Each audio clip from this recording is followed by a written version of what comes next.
ನಮಸ್ಕಾರ ಸ್ನೇಹಿತರೆ, ಕ್ರಿದೈ ಕನ್ನಡ ವ್ಲಾಗ್ಸ್ಗೆ ಸ್ವಾಗತ. ಇವತ್ತಿನ ಈ ವಿಡಿಯೋದಲ್ಲಿ ನಿರ್ಜಲ ಏಕಾದಶಿ 2024ರ ವ್ರತ ಪಾರಣ ಸಮಯದ ಬಗ್ಗೆ ತಿಳಿಸ್ಕೊಡ್ತಾ ಇದ್ದೀನಿ.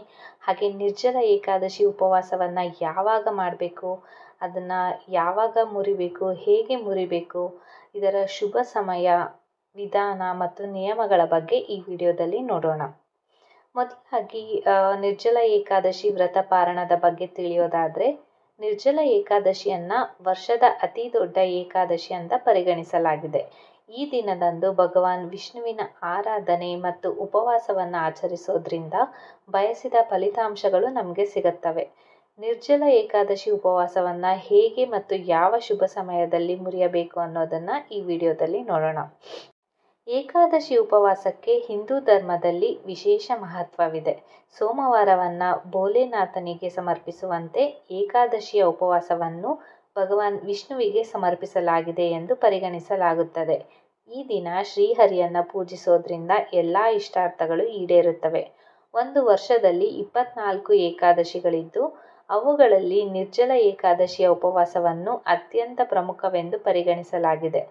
ನಿರ್ಜಲ ಏಕಾದಶಿಯಂದು ಉಪವಾಸ ಮಾಡೋದ್ರಿಂದ ಈ ಎಲ್ಲ 24 ಏಕಾದಶಿಗಳ ಫಲ ಸಿಗುತ್ತದೆ ಅಂತ ಹೇಳಲಾಗುತ್ತದೆ. ಹಾಗೆ ನಿರ್ಜಲ ಏಕಾದಶಿಯ ಉಪವಾಸದಲ್ಲಿ ಒಂದು ಹನಿ ನೀರು ಕೂಡ ಕುಡಿಯೋದಿಲ್ಲ. ಈ ಉಪವಾಸವನ್ನು ಬಹಳ ಕಷ್ಟಕರವೆಂದು ಪರಿಗಣಿಸಲಾಗಿದೆ. ಉಪವಾಸದ ಜೊತೆಗೆ ನಿರ್ಜಲ ಏಕಾದಶಿಗೆ ಕಟ್ಟುನಿಟ್ಟಿನ ನಿಯಮಗಳು ಕೂಡ ಇವೆ. ಒಂದು ವೇಳೆ ನೀವೇನಾದರೂ ಏಕಾದಶಿ ಉಪವಾಸವನ್ನು ಆಚರಿಸಲು ಹೊರಟಿದ್ದರೆ, ನಿರ್ಜಲ ಏಕಾದಶಿ ಉಪವಾಸವನ್ನು ಹೇಗೆ ಮತ್ತು ಯಾವಾಗ ಆಚರಿಸಬೇಕು ಅಂತ ತಿಳಿಯೋದು ಮುಖ್ಯವಾಗಿದೆ. ಉಪವಾಸವನ್ನು ಮುರಿಯೋ ಮೊದಲು ಯಾವ ವಿಷಯಗಳನ್ನು ಮನಸ್ಸಲ್ಲಿಟ್ಕೊಳ್ಬೇಕು ಅನ್ನೋದನ್ನು ನಾವು ಈ ವಿಡಿಯೋದಲ್ಲಿ ತಿಳಿಸ್ತಾ ಇದ್ದೀವಿ. ಹಿಂದೂ ಕ್ಯಾಲೆಂಡರ್ ಪ್ರಕಾರ ಜ್ಯೇಷ್ಠ ಮಾಸದ ಶುಕ್ಲ ಪಕ್ಷದ ಏಕಾದಶಿ ದಿನಾಂಕವು ಜೂನ್ 17ನೇ ತಾರೀಕು ಬೆಳಗ್ಗೆ 4:43ಕ್ಕೆ ಪ್ರಾರಂಭ ಆಗುತ್ತದೆ.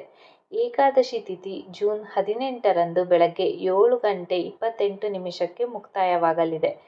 ಉದಯ ತಿಥಿಯನ್ನು ಗಮನದಲ್ಲಿಟ್ಟುಕೊಂಡು ನಿರ್ಜಲ ಏಕಾದಶಿಯ ಉಪವಾಸವನ್ನು ಮಂಗಳವಾರ ಅಂದರೆ ಜೂನ್ 18ನೇ ತಾರೀಕು 2024ರಲ್ಲಿ ಆಚರಿಸಲಾಗುತ್ತದೆ.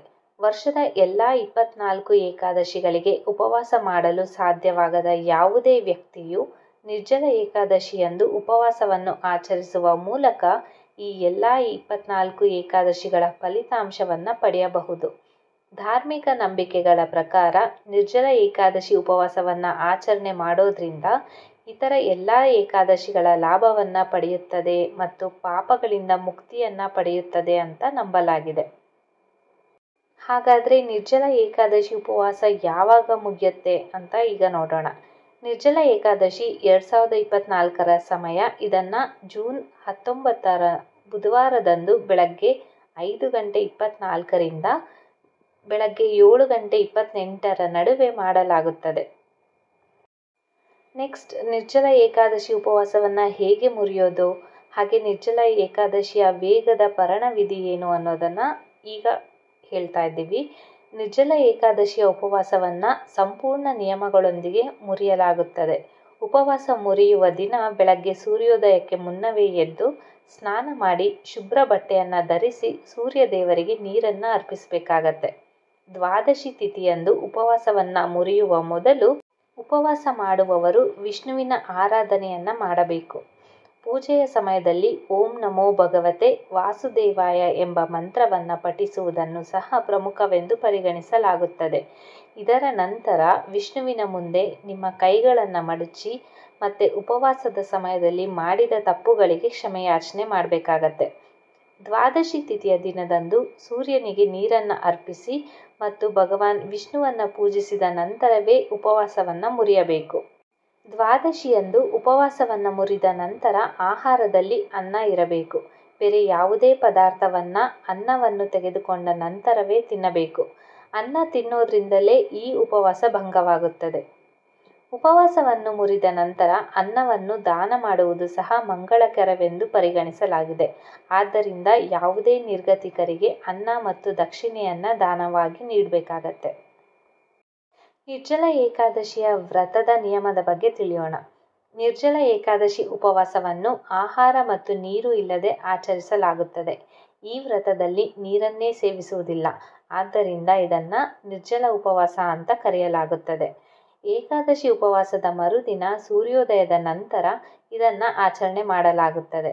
ದ್ವಾದಶಿ ತಿಥಿ ಮುಗಿಯುವ ಮೊದಲು ಏಕಾದಶಿ ಉಪವಾಸವನ್ನು ಮುರಿಯೋದು ಅವಶ್ಯಕ. ಸೂರ್ಯೋದಯಕ್ಕೆ ಮುನ್ನ ದ್ವಾದಶಿ ತಿಥಿ ಮುಗಿದರೆ ಸೂರ್ಯೋದಯದ ನಂತರವೇ ಏಕಾದಶಿ ಉಪವಾಸವನ್ನು ಮುರಿಯಬೇಕು. ದ್ವಾದಶಿ ತಿಥಿಯೊಳಗೆ ಪಾರಣ ಮಾಡದಿರುವುದು ಪಾಪ ಮಾಡುವುದಕ್ಕೆ ಸಮ ಅಂತ ಪರಿಗಣಿಸಲಾಗಿದೆ. ಸೊ ನೋಡಿದ್ರಲ್ಲ ಫ್ರೆಂಡ್ಸ್, ಇದಿಷ್ಟು ನಿರ್ಜಲ ಏಕಾದಶಿಯ ಉಪವಾಸದ ಕ್ರಮದ ಬಗ್ಗೆ ಮಾಹಿತಿ. ಈ ಮಾಹಿತಿ ನಿಮಗೆ ಇಷ್ಟ ಆಯಿತು ಅಂತ ಭಾವಿಸಿದ್ದೀನಿ. ಇಷ್ಟ ಆದಲ್ಲಿ ಈ ವಿಡಿಯೋಗೆ ಒಂದು ಲೈಕ್ ಮಾಡಿ, ನಿಮ್ಮ ಅನಿಸಿಕೆ ಅಭಿಪ್ರಾಯಗಳನ್ನು ಕಮೆಂಟ್ ಬಾಕ್ಸ್ ಮೂಲಕ ತಿಳಿಸ್ಕೊಡಿ. ಹಾಗೆ ನಮ್ಮ ಚಾನಲ್ಗೆ ಇನ್ನೂ ಸಬ್ಸ್ಕ್ರೈಬ್ ಮಾಡಿಲ್ಲ ಅಂತ ಆದರೆ ದಯವಿಟ್ಟು ಸಬ್ಸ್ಕ್ರೈಬ್ ಮಾಡೋದನ್ನು ಮರಿಬೇಡಿ. ಹಾಗೆ ನಿಮ್ಮ ರಿಲೇಟಿವ್ಸ್ ಹಾಗೆ ಫ್ರೆಂಡ್ಸ್ಗೂ ಕೂಡ ಈ ವಿಡಿಯೋವನ್ನು ತಲುಪುವಂತೆ ಮಾಡಿ. ಈ ವಿಡಿಯೋವನ್ನು ಪೂರ್ತಿಯಾಗಿ ನೋಡಿದ್ದಕ್ಕೆ ತುಂಬ ಧನ್ಯವಾದಗಳನ್ನು ತಿಳಿಸ್ತಾ, ನಾನು ಮತ್ತೆ ಮುಂದಿನ ವಿಡಿಯೋದಲ್ಲಿ ಹೊಸ ಮಾಹಿತಿಯನ್ನು ನಿಮ್ಮ ಮುಂದೆ ತರ್ತೀನಿ ಅಂತ ಹೇಳ್ತಾ ಈ ವಿಡಿಯೋವನ್ನು ಮುಗಿಸ್ತಾ ಇದ್ದೀನಿ. ಅಲ್ಲಿವರೆಗೂ ನಮಸ್ಕಾರ.